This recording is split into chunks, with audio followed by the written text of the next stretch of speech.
सभी लोगों को नमस्ते। मैं पुष्कर अवस्थी। आज हम लोग अनुपात समानुपात की नेक्स्ट क्लास पढ़ेंगे, जिसमें से नए नए तरीके से आज हम लोग क्लियर करेंगे। ठीक है ना, देखते हैं कैसे। देखिए ये सवाल है 5, 13, 22, 47 में क्या जोड़े, किस देखिए जोड़े की प्राप्त संख्याएं समानुपाती होगी। जब भी आपको इस तरीके से सवाल मिल जाए तो आपको सबसे पहले क्या करना है, इसको ऑप्शन से कर लेना है। ठीक है ना, बहुत जल्दी हो जाएगा। ना एक्स मानना है ना वाई मानना है। देखिए इसका फिगर अगर बनाएंगे हम तो इस तरीके से बना सकते हैं 5 अनुपात 13 समानुपात यहाँ पर 22 फिर अनुपात फिर 47। ठीक है ना, तो क्या जोड़े समझे, तो आप एक्स जोड़ देंगे। समझे, जोड़ने की बात कर रहा है। तो अगर हमें बेसिक करना है तो इसका गुणा इसके साथ करेंगे, इसका गुणा इसके साथ कर लेंगे तो हमारा आंसर आ जाएगा। लेकिन आप बेसिक नहीं करना चाहते, आप एडवांस थोड़ा करना चाहते हैं कि भाई थोड़ा और जल्दी हो जाए, तो इसको ऑप्शन कर लें। तो इसमें 2 रखिए, एक्स की जगह कुछ ना कुछ तुम्हें रखना है। ये एक्स की वैल्यू है जिसमें तुम्हें क्लियर करना है, तो 2 रखो यहाँ पर। और हमने आपसे बताया था कि समानुपात का मतलब क्या होता है, तो अनुपातों को समान कर देंगे। यहाँ पर देखिए इसके इधर और उधर जो अनुपात होंगे वो समान होंगे, सेम होंगे, तब इसका समानुपात का मतलब है। समानुपात मतलब 2 अनुपातों को समान कर दो। ठीक है ना, समझ में आ रहा है क्लियर। तो यहाँ पर देखिए 2 रखिए 7, 2 रखोगे 15 नहीं बन पाएगा। 4 रखोगे यहाँ पर, जैसे 4 रखा है तो 9 और 4 रखोगे 17 बेकार हो गया। 3 रखोगे यहाँ पर 8, 3 रखोगे 16, तो कहीं ना कहीं बन जाएगा। 3 अगर यहाँ पर रख देंगे, इसकी वैल्यू 3, तो 3 जब रखोगे तो ये हो जाएगा 8 और 3 रखोगे तो 16, 3 रखोगे हो गया 25 और 3 रखोगे 50। आप साफ साफ देख सकते हैं कि अनुपात सेम हो गए। देखिए 1 अनुपात 2 यहाँ भी अनुपात है, 1 अनुपात 2, इसका मतलब हमारा समानुपात क्लियर हो रहा है। समझा रहा है क्लियर। तो इसका मतलब आंसर आपका क्या है, 3 है। ऑप्शन नंबर सी आपका सही हो जाएगा। ठीक है ना, नोट कर लीजिए। देखिए एक सवाल ये है 21, 38, 55, 106 में क्या घटाए कि प्राप्त संख्याएं समानुपाती हो जाए। घटाने वाली वैल्यू, तो तुम्हें उसी तरीके करना है। क्या करना है, इसको रख देना है 21, यहाँ पर लिख देना है 38, इधर समानुपात का निशान लगा देना है, यहाँ 55 और यहाँ पर कर देना है 106। अब कह रहा है क्या घटाएं, तो ऑप्शन उठा लीजिए। तो 2 घटाइए इसमें 19, 2 घटाइए 36, तो कहीं 19, 36 से कोई वैल्यू बन रही, बनी नहीं रही। 4 घटाइए इसमें 17, 4 घटाइए इसमें 34, तो ये देखो बन गया। यहाँ हो गया 17, 4 घटाने पर और ये हो गया 34, तो कहीं ना कहीं 1 अनुपात 2 बन रहा है। और इसको देखो 4 घटाओ इसमें, तो एक यहाँ हो जाएगा 51 और ये हो जाएगा कितना, समझे, नीचे कर दीजिए 17 और ये हो जाएगा 34 हो गया। और ये हो जाएगा 51, 4 घटा देंगे और ये घटा देंगे 4 तो 102। तो आप साफ साफ देखेंगे कि इन दोनों में वही अनुपात ही है, इसमें वही अनुपात है जो इसमें है। याद रहेगा, इसका मतलब समानुपात हमारा क्लियर हो जाएगा। ठीक है, चेक कर लो। 1 अनुपात 2 इसमें भी है, 1 अनुपात 2 इसमें भी है। इसका मतलब हमारा आंसर कौन सा है, 4। इसका मतलब ऑप्शन नंबर बी आपका सही हो जाएगा। ठीक है ना, नोट कर लीजिए। देखिए ये सवाल है 7 अनुपात 13 के प्रत्येक पद में क्या जोड़ा जाए कि नई संख्याएं 2 अनुपात 3 में हो जाए।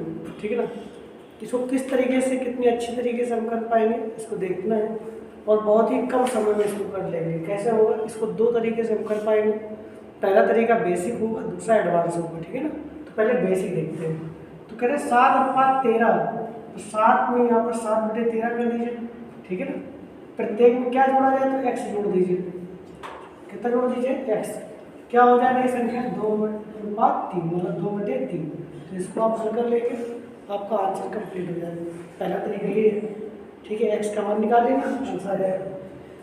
कॉल करके बताएं कितना हो जाएगा, 7 × 21 प्लस 3x बराबर 26 हो जाएगा, 2x हो जाएगा।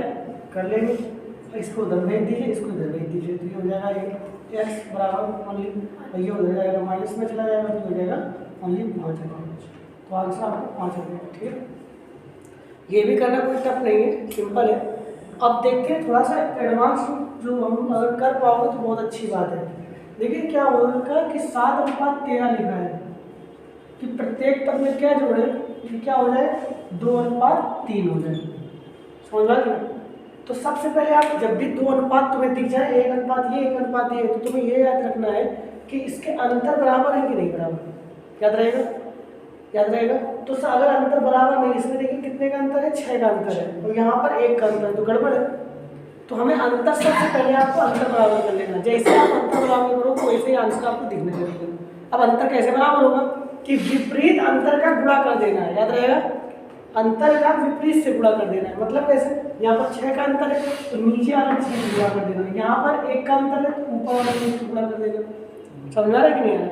विपरीत अंतर, देखिए विपरीत अंतर का गुणा करने पर आपका ये सब सेम हो जाते हैं अंतर। तो यहाँ पर जब 1 का गुणा करेंगे तो सेम रहेगा, यहाँ पर 6 गुणा करेंगे तो ये हो जाएगा 6 दूनी 12 और 36 18। तो आप सब देख सकते हैं कि यहाँ भी 6 का अंतर और यहाँ भी 6 का अंतर, देखिए है कि नहीं, यहाँ भी 6 का अंतर और यहाँ भी 6 का अंतर। जैसे 6 का अंतर हुआ, अंतर सेम हुए, तो जब ये नियम होता है कि जब अंतर सेम होंगे तो अंतराल उनके भी सेम होंगे, सीधे बात। या लिख सकते हो आप कि अगर अंतर दो अनुपातों के अंतर सेम है तो उनके बीच के अनुपात भी अंतराल भी सेम होंगे।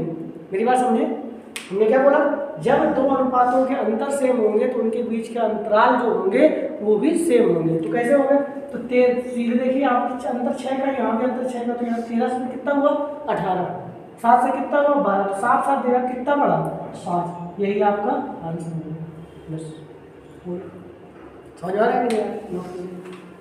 देखिए ये सवाल है, 3:5 के प्रत्येक पद में क्या जोड़ा जाए कि नई संख्या 5:6 के अनुपात में हो जाए। तो कितना सिंपल सवाल होगा, 3:5 और 5:6। आप देख सकते हैं यहाँ पर अंतर कितने का, 2 का, यहाँ पर अंतर कितने का, 1 का। तो मैं सबसे पहले क्या करना है, अंतर को सेम कर लेना है। तो यहाँ पर आप 2 का गुणा कर दीजिए और 1 का गुणा करेंगे तो उससे कोई दिक्कत नहीं रहेगी, वही रहेगा। 2 पंचे 10 और 2 छक्का 12। आप देख सकते हैं यहाँ भी 2 का अंतर और यहाँ भी 2 का अंतर हो गया। समझ में आ गया कि नहीं? जैसे अंतर बराबर हो वैसे अंतराल भी बराबर। तो 5 में कितना जोड़ा गया कि 12 हो गया 7, और यहाँ पर 3 में 10 हो गया तो कितना जोड़ा गया 7। तो आप देख सकते हैं कि दोनों जगह कितना कितना जोड़ दिया गया 7 7। इसका मतलब आंसर आपका क्या है 7 है। ठीक है, समझ में आ गया कि नहीं आ गया, नोट कर लीजिए। देखिए ये सवाल है, सवाल लिखा है 15:19 के प्रत्येक पद में क्या घटाया जाए कि नई संख्या 3:4 के अनुपात में होगी। तो घटाने वाला सवाल है, तो इसको किस तरह करेंगे, तो पहले बेसिक समझ लीजिए। तो 15 माइनस एक्स 19 माइनस एक्स बराबर किसके 3/4। इसको आप हल कर लेंगे, आंसर हो जाएगा। ठीक है ना। दूसरा तरीका क्या है, फिर वही काम करना है। क्या करना है, 15:19 कर लिया और यहाँ पर 3:4। आप देखें यहाँ पर 1 का अंतर है और यहाँ पर 4 का अंतर है, तो हमें अंतर सेम कर लेना है तुरंत। इसमें भी कोई दिक्कत नहीं है। जैसे अंतर सेम करेंगे तो यहाँ पर देखिए 4 का अंतर है, यहाँ पर 1 का। तो जब 1 का गुणा यहाँ पर करा देंगे तो कोई अंतर नहीं पड़ेगा, यहाँ पर फर्क नहीं पड़ेगा, और यहाँ पर 4 का अंतर फर्क पड़ जाएगा। तो देखिए 4 3 12, 4 3 12 हो जाएगा और 4 4 16। तो जो अनुपात हो जाएगा वो यहाँ, तो यहाँ भी देख लीजिए आप 4 का अंतर है और यहाँ भी अंतर 4 का है। तो जैसे 4 4 का अंतर सेम हो गए तो अंतराल अपने आप को देखो 19 से कितना वो घट गया, देखिए, और 15 से कितना घट गया। तो आप साफ साफ देख सकते हैं कि 19 से हो गया 16 और 15 से हो गया 12, तो कितना कितना घट गया। तो आप साफ साफ देख सकते हैं 3 घट गया। कितना घट गया, तो आंसर आपका क्या है 3। ठीक है, 3 घटा आया समझ में। देखिए ये सवाल है, दो संख्याओं का अनुपात 3:7 है, यदि प्रत्येक में 6 जोड़ दे तो यह अनुपात 5:9 हो जाता है। तो संख्याएं याद करें। ये एक ऐसा सवाल है जो कि तुम्हें एक मेथड सिखाएगा। वो मेथड आपका आयु संबंधी में काम करेगा। जब हम एज रिलेटेड सवाल बताएंगे तब ये बहुत अच्छी तरीके मेथड काम कर जाएगा। तो देखिए वो मेथड है क्या। तो पहले इसको बेसिक देखते हैं, ठीक है ना। तो कह रहा है दो संख्याओं का अनुपात 3:7 है, यदि प्रत्येक में 6 जोड़ दें तो यह अनुपात 5:9 हो जाता है। तो संख्याएं याद करें। तो आपको करना क्या है, तो संख्या में मान ली 3x और ये मान ली 7x। अगर प्रत्येक में 6 जोड़ दें तो 6 जोड़ दीजिए, कितना अनुपात हो जाता है 5:9। इसको आप हल कर लीजिए, आंसर आ जाएगा। ठीक है ना, कर सकते हैं। अब दूसरा तरीका देखिए, इसको हल कर लेना, x की वैल्यू निकाल लेना। जो x की वैल्यू निकल के आएगी उसका गुणा यहाँ पर करा देना। याद रहेगा, x की वैल्यू शायद 3 आएगी। जब 3 आएगी तो 3 3 9 3 7 21, इस तरीके से हो जाएगा, ठीक है ना, नोट कर लीजिए। अब देखते हैं इसको एडवांस रूप में किस तरीके से देखेंगे। जैसे मान लीजिए यहाँ पर लिखा है 3:7, ठीक है ना, और ये है 5:9, ठीक है ना, मेरी बात समझे। तो सबसे पहले आप 2 अनुपात दिख गए आपको, 3:7, 5:9। तो आप सबसे पहले ये काम करेंगे कि क्या अंतर इनके बराबर है। तो देखिए जैसे आपने देखा 3:7, तो यहाँ पे अंतर 4 का और यहाँ पर भी अंतर 4 का, देखिए तो अंतर इसमें सेम है। तो जब अंतर सेम है तो सिंपल सी बात है, तो अंतराल अपने आप सेम हो जाएंगे। 7 से कितना हुआ 9, 3 से कितना हुआ 5, तो कहीं ना कहीं कितना बड़ा 2 बड़ा है ना। यही 2 की वैल्यू दी गई है, कितना प्रत्येक में कह रहा है 6 घटाने पर। यहाँ भी तुमने देखा 2 बड़ा है और यहाँ भी तुमने देखा 2, तो यही 2 बराबर 6 के है। तो 2 बराबर किसके हो जाएगा 6 के। जब 2 बराबर 6 के तो 1 बराबर किसके हो जाएगा 3 के। जब 1 बराबर 3 के तो 3 करेगा 9 और 3 सके 21। तो ये आपका आंसर हो जाएगा, ठीक है ना, नोट कर लीजिए। देखिए ये सवाल है, एक विद्यालय में छात्र एवं छात्राओं की संख्याओं का अनुपात 4:5 है। 100 छात्राओं के विद्यालय छोड़ देने पर यह अनुपात 6:7 हो जाता है। तो विद्यालय में छात्रों की संख्या कितनी है। तो जो इसमें मेथड बताएंगे वो मिश्रण वाले सवालों में काम करेगा, ठीक है ना। लेकिन पहले इसको बेसिक देखते हैं फिर एडवांस देखते हैं कैसा होगा। तो इसको पहले करेंगे तो छात्र और छात्राओं का अनुपात कितना है, मतलब बॉयज़ और गर्ल्स का अनुपात कितना है 4:5। तो यहाँ लिख देंगे 4x 4x, ठीक है, और ये अपान 5x, ठीक है ना। तो ये हो गए बॉयज़, ये हो गए गर्ल्स, ठीक है ना। अब क्या कह रहा है कि 100 छात्राएं नहीं है, तो 100 छात्राएं नहीं है तो इसमें 100 कम कर दीजिए। तो यहाँ पर क्या अनुपात हो जाएगा 6:7। तो आप इसको हल कर लीजिए, ठीक है ना। x का मान निकाल लेना और गुणा करा दीजिएगा, ठीक है ना, आंसर आ जाएगा। मेरी बात समझे, x का मान निकाल के जो x का मान आएगा हमने जो भी x आएगा उसका गुणा किससे करा देंगे 4 से, आंसर हो जाएगा। ये आप कर सकते हैं, ठीक है ना। x का मान शायद 300 आएगा, इसमें कितना आएगा 300। तो अपना कर लीजिएगा, कर लेंगे। अब चलते हैं नेक्स्ट कि इसको किस तरीके से सॉल्व करेंगे, ठीक है ना। तो अब देखिए मान लीजिए बॉयज़ और गर्ल्स जो है अनुपात जो है 4:5। अब 100 छात्राएं चली गई, 100 छात्राओं के जाने के बाद क्या अनुपात हो गया यहाँ पर 6:7। तो सबसे पहले मैंने आपसे बात कही थी, ध्यान समझना इसमें कि एक 2 चीज़ें हो, ध्यान समझना इसमें मैं जो क्या कर रहा हूँ, क्या मेथड लगा रहा हूँ कि जब 2 चीज़ें हो, ठीक है ना, और एक चीज़ समझे, एक चीज़ को बदला जाए और दूसरी चीज़ वही रहे।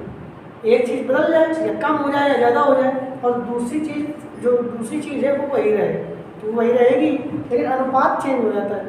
ठीक है, 5:5 का अनुपात तक 100 छात्राएं चली गई, तो इससे अनुपात क्या हो गया, बदल गया। जबकि गलती किसकी थी, छात्राओं की, लेकिन बॉयज़ को तो भुगतना पड़ा। तो बॉयज़ को तो वही रखो। तो आपको ये मेथड क्या है कि जो दूसरी चीज़ है उसको तुम्हें बराबर कर देना है, याद रहेगा। तो बॉयज़ को आप बराबर कर दीजिए। तो क्या करें ऐसा कि दोनों बॉयज़ यहाँ पर भी बॉयज़ बराबर हो जाए, यहाँ पर बॉयज़, दोनों बॉयज़ यहाँ पर अनुपात बॉयज़ के बराबर हो जाए। तो इसमें करा दीजिए आप 3 का गुणा, इसमें करा दीजिए 2 का गुणा, तो बराबर हो जाएगा। तो जैसे आप 3 का गुणा कराएंगे तो ये बन जाएगा 12 और ये बन जाएगा 15। देखिए नहीं हो जाएगा। और जैसे 2 का गुणा कराएंगे तो ये हो जाएगा 12 और ये हो जाएगा 14। बताओ हुआ कि नहीं हुआ। तो देखिए यहाँ पर आप साफ साफ देख सकते हैं कि बॉयज़ जो है वो बराबर हो गए भाई बराबर। तो जैसे एक चीज़ को बराबर करोगे जो दूसरी चीज़ को जो नहीं बदला है तो वो अगर बराबर हो गया तो साफ साफ आपको दिखने लगेगा कि 15 से कितना हुआ बेटा 14। इसका अनुपात देखो, गर्ल्स का अनुपात 15 था, अब हो गया 14। तो यहाँ पर 1 की कमी साफ साफ दिखने लगी। यही 1 का बराबर जो है वो 100 के है। जब 1 बराबर 100 के आ गया तो भैया 4 यहाँ पर देखिए 12 बराबर निकालना है। तो बॉयज़ का अनुपात में कितना है 12, तो 12 बराबर 12। यही आपका आंसर, ठीक है। मैं नोट कर लीजिए। आशा करता हूँ आप लोगों को यह वीडियो पसंद आया होगा। अगर पसंद आए तो प्लीज़ इसको लाइक करें, सब्सक्राइब करें, अपने दोस्तों को शेयर करें। Thank you very much. हम लोग मिलते हैं नेक्स्ट क्लास में।